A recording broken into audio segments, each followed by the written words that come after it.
Food culture around the world gives you a glimpse into how locals live and spend time together. One of my absolute favorite aspects of traveling to every country was, of course, trying all of the amazing local foods, which have completely opened my mind and my palate to a whole new universe of flavors and ways of life. One way that I've been actually able to maintain my sense of connection for my passion to travel throughout all of the lockdowns this year has been, and also being able to support more local businesses here in Los Angeles, has been by making and ordering different traditional foods from different restaurants here in LA. So I thought it would be so fun while making this video and talking about my favorite foods from every country. I'm gonna order up a bunch of meals from these different restaurants and talk about the different food cultures while sharing the meal with you guys. So let's just jump straight into it with my favorite culinary country, Japan. Japan is unbeatable when it comes to food. I couldn't decide what I loved more, the sushi or the ramen. The Japanese have definitely cracked the code and figured out how to jam-pack as many flavors as possible into each bite, which is why sushi is by far my favorite food on the planet. There is something so satisfying about the texture of raw fish for me, and I'm absolutely addicted to the flavor mixture of soy and wasabi. I eat a lot of wasabi with my sushi, like a lot. I want to push the limit of how far I can go without crying when it comes to eating wasabi. Here I have ordered some classic salmon sashimi, and I'm probably gonna get made fun of for my Toy Story bowl, but I've got some miso soup here, some ginger, wasabi, soy, etc. This is just my favorite meal. I probably eat sushi like this and sashimi once a week at least. It's so good. Sashimi just melts in your mouth and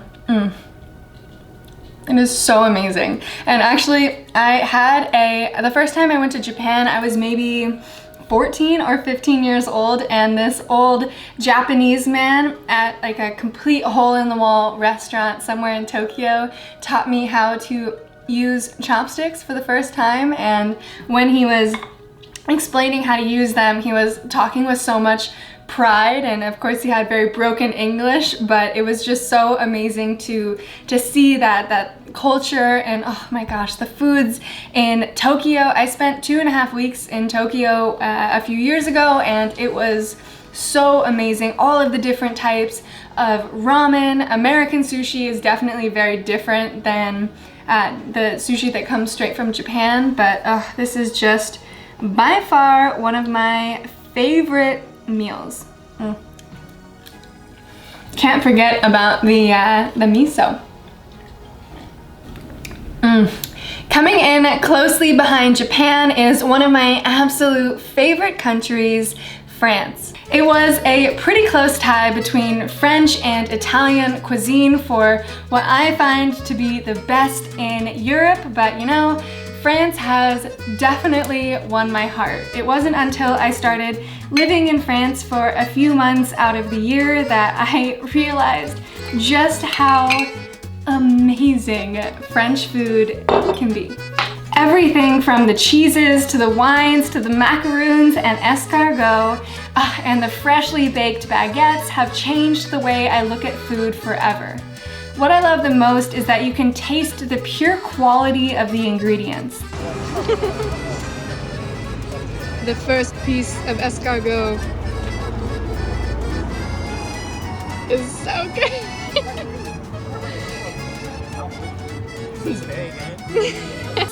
The French take their farmers markets very seriously, so all the food is at its peak freshness. They also care equally as much about the food as they do the dining experience, so the ambiance while sharing a meal can take hours to enjoy. For French food on this food tour, I picked up some amazing brie. The best kind of French cheeses, for me, in my opinion, are the ones that just melt when you spread them on bread, and they pair so nicely with some nice French wine. There are hundreds of types of different cheeses in France, and of course it's always better when you get it from the source. This imported cheese will just have to do for now until I can make my way back to France, hopefully soon.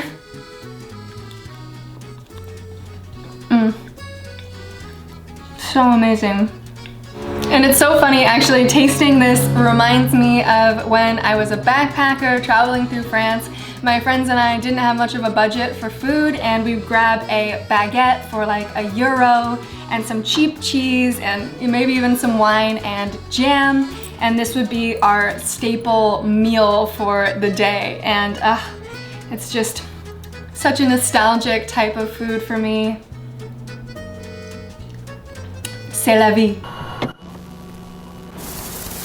Bonjour et bienvenue. I'm sorry.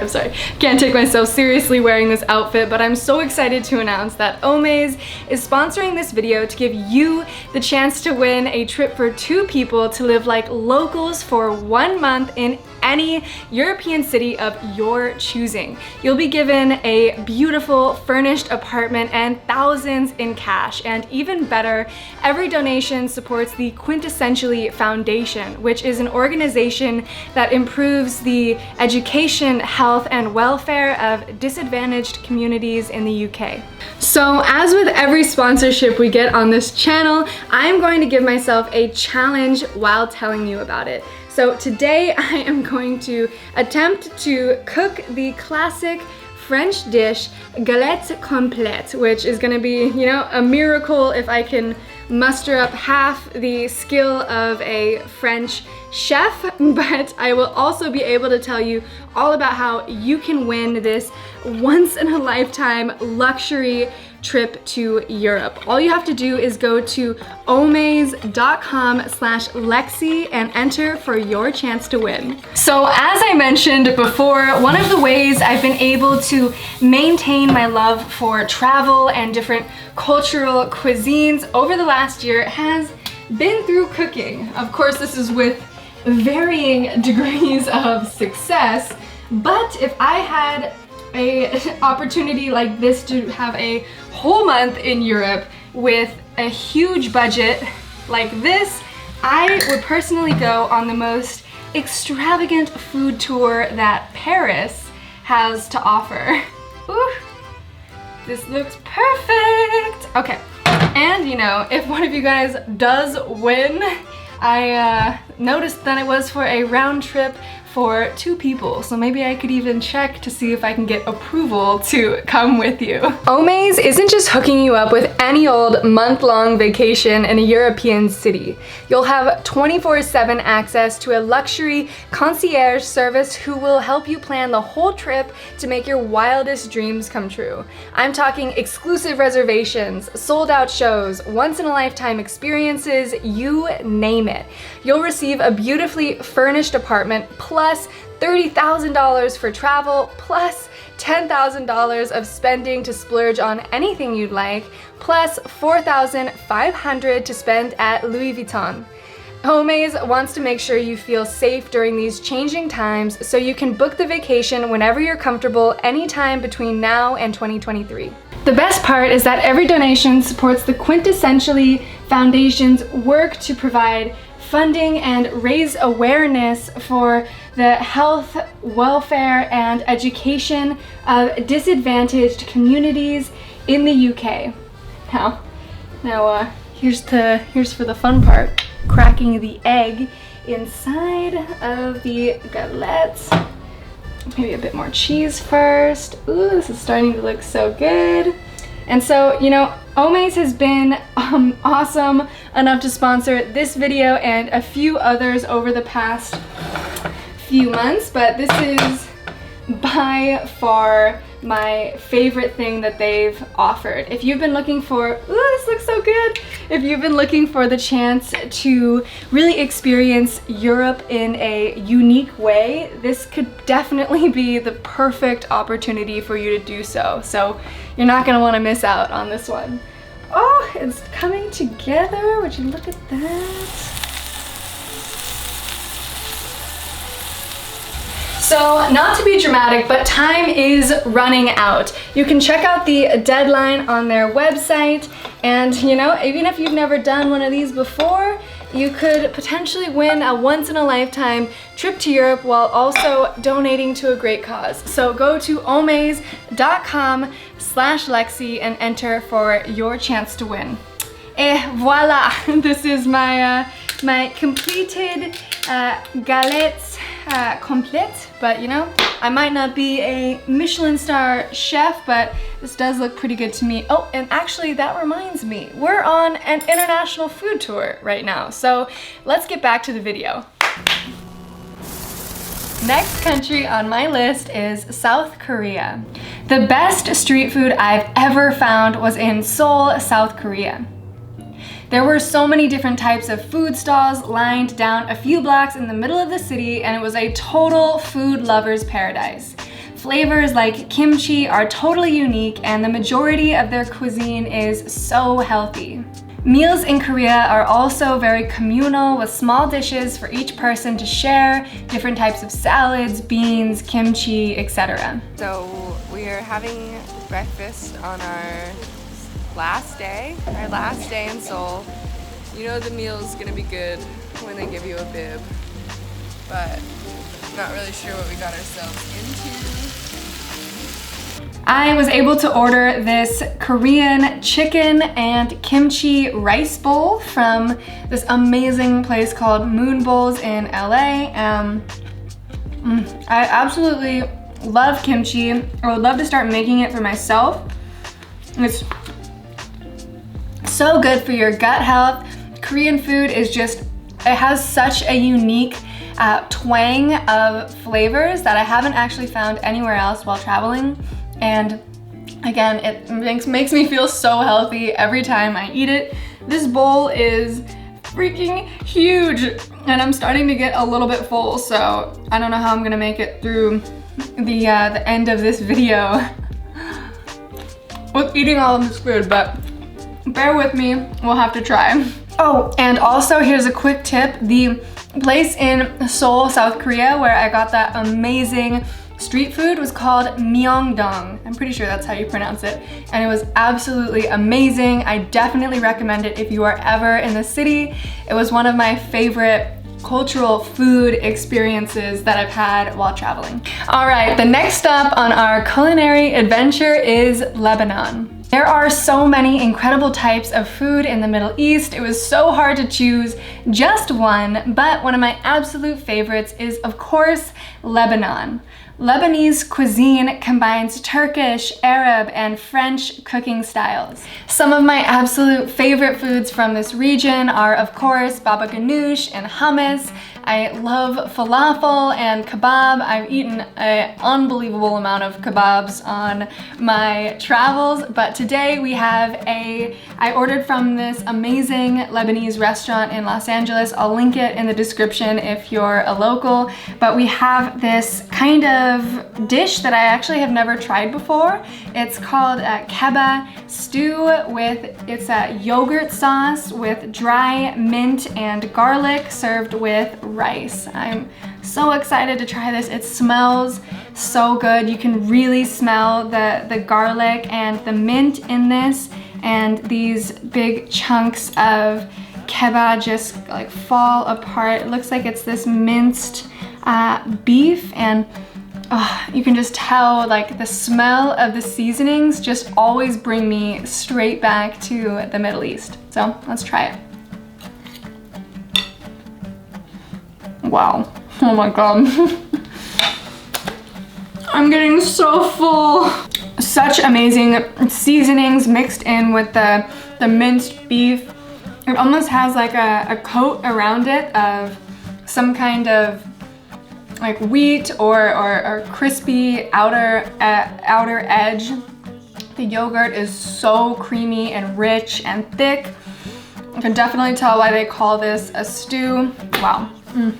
This dish is gonna be hard to beat. This might be my favorite thing that I've tried so far today, but the last stop on our food tour is going to be Mexico. And since we're in Southern California right now, I'm gonna go on a quick little adventure to get some very authentic and amazing tacos. So let's go. This is one of my absolute favorite taco spots in Los Angeles. We're in Venice right now.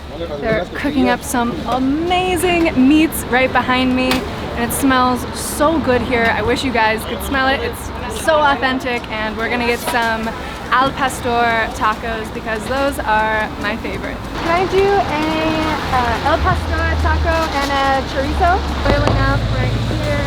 It's got the fresh tortillas. Thank you, thank you. Oh.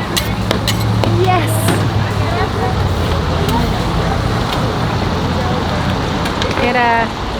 It doesn't get much better than this. So we got the best part, which is all of these super fresh toppings. Got some onions, seasonings. Ooh. For just $8, we got 7 of these amazing tacos and a horchata. Now it's time to try one of these babies. Get the pineapple on here. Try the El Pastor first. See, give it the taste test. For me, the best part is the pineapple, but the Al Pastor especially, since they fry it in so much of the grease and the fat, it just makes the most powerful, rich flavor. Nothing like traditional tacos. It's so amazing. Oh, and now that we're back from that amazing taco stand, I want to do a quick lightning round where I can share with you some of my absolute favorite meal memories from my travels to every country. This homemade meal in Yemen was one of the most beautiful gestures of hospitality I've ever received. This humble farmer invited us into his home to eat this meal prepared by his entire family. He didn't even speak a word of the same language, but it was genuinely one of the best meals I've ever eaten. Then there was this sausage and sauerkraut from the oldest sausage house in Germany. There were arepas in Venezuela, injera in Eritrea, acai in Brazil, dalbat in Nepal, plav in Turkmenistan, kanel bular in Sweden, mushroom risotto on the side streets of Cinque Terre in Italy, and of course, I can never forget this couscous in Morocco. These photos will always remind me that the best memories that you can share with other humans is over a good meal. If you guys have had any amazing meals while traveling, I would love to hear more about them in the comments below. Thank you so much for watching this video. If you enjoyed it, don't forget to subscribe, and I am actually currently in the process of writing a book about my experiences traveling to every country, and it's going to be done very soon. So you can go to lexilimitless.com/newsletter to sign up for my newsletter, and I'll send you a free preview of 3 chapters from my book. So thank you again for watching, and I will catch you next week.